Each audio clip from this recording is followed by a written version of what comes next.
Plato once said that each of us is a man divided, always seeking his other half. I suppose this is what Aristotle was thinking of when he called Alexander and me one soul residing in two bodies. The question is, whose soul? That's what I always wanted to know. In the early days, we had a lot of fun. Back when we used to hang in the palazzo on the Grand Canal, we used to swap clothes on a regular basis. Then we'd trade places and bite our cheeks to avoid giggling as viewers stared at the painting in bafflement. "But which one's Alexander?" they'd say. When they'd gone, we would bend double with laughter, holding on to one another and wiping our eyes.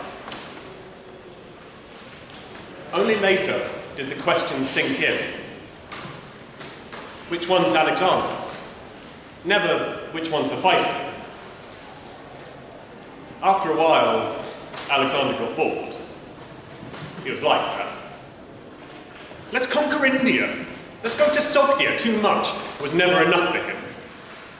Everyone says we look like twins, and so we are. Twin souls. He seized me by the shoulders and kissed me. You too are Alexander. His eyes sparkled with mischief. Let's make more twins. It'll be fun. First, we gave Darius's daughters matching dresses. It was a pretty gesture, but not bold enough for Alexander. So we began making doubles of people in the crowd. Not all at once. We spaced it out over time so that new generations would discover two figures where once there'd only been one. Two plumed soldiers, two observers in turbans, two androgynous youths that, to my mind, looked worryingly like Bagoas, dressed in green and coral. Alexander even gave them twin dogs. "Look, Hephaestion," he would say, "our sweet twinship reflected everywhere." But I began to have my doubts. In all our years, he'd never once said, "I too am Hephaestion." How could I know he didn't multiply twins as he had once multiplied Alexandrians? For his own glory. These people too are Alexander. You are all Alexander! My doubts grew when the dwarf and the monkey appeared. Before that, it had been a dark and a fair child, peeping at one another around my legs. That I could accept. But the dwarf seemed to look on the monkey with horror, as if to say, "Don't you dare consider me a twin." I recalled Alexander's words to Darius. "I am king of all Asia. Do not speak to me as an equal." From that day, I stood just a fraction further off. And then he appeared, the child in red, looking up at Alexander from the safety of Sissy Gambus's arms. The same cloak and tunic, the same curly hair, a boy made in his own image. The great Alexander had succeeded in making himself a new twin. All the hurt of the centuries came flooding in like the Indus. It was as it had been in life. First Bagoas, then Roxanne. Always the next conquest, the new horizon. And I was, as I had always known myself to be, expendable. Insignificant.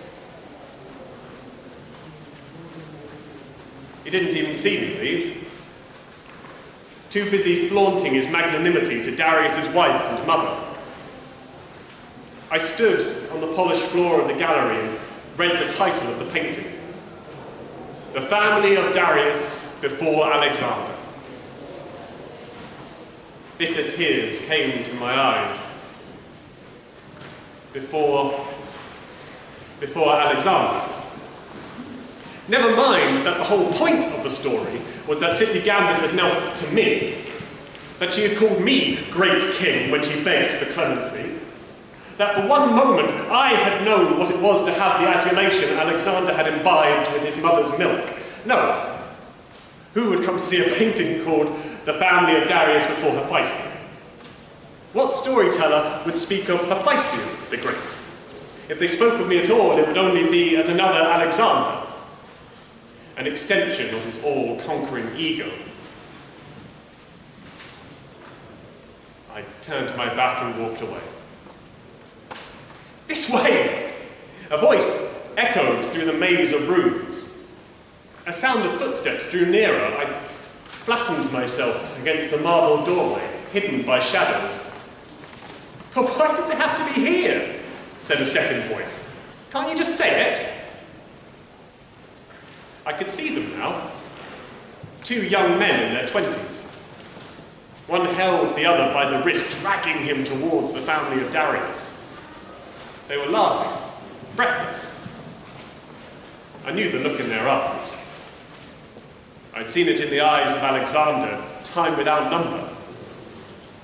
Late at night, outside his tent. Across a crowded council chamber. By my bedside as I lay dying. My throat tightened. It has to be here. The first youth dragged his companion to stand before the enormous canvas, right where I'd been standing moments before, in front of the painting, our painting. Very well. The second youth's lips quirked a smile. He knew what was coming.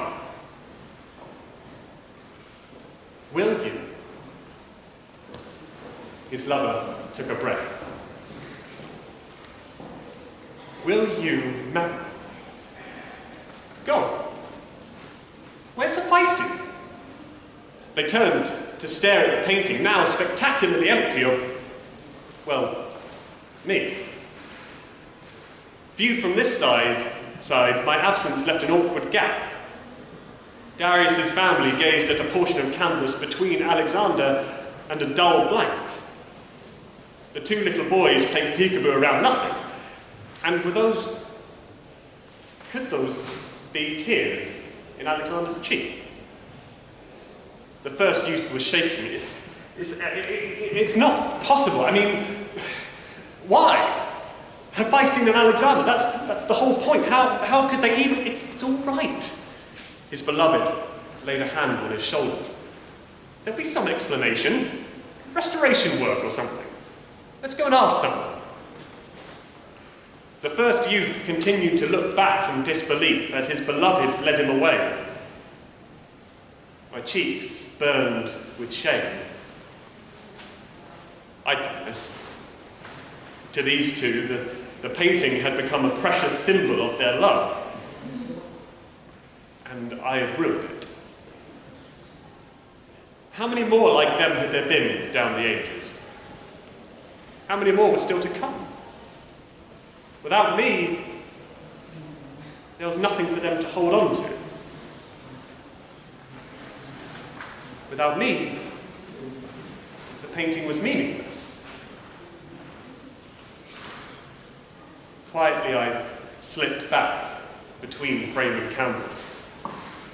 Alexander was waiting. The force of his hug winded me as our breastplates clashed. "Where were you?" His voice was hoarse. "I thought you'd left me again." "Just getting a change of scenery," I said. "Seeing things from a new perspective." "Well, don't." He squeezed my hand. "I'd die without you, Hephaestion. You know that." I squeezed back. It was good to feel this way again. It had been a long time. I grinned. "Let's swap clothes again." Alexander's eyes sparkled. They'd had that same spark just before he charged up the bank at Granicus. I wanted to kiss each of them 1,000 times. "I was hoping you'd ask," he said. "The red looks much better on you. And look!" he pointed. "I made you a little twin."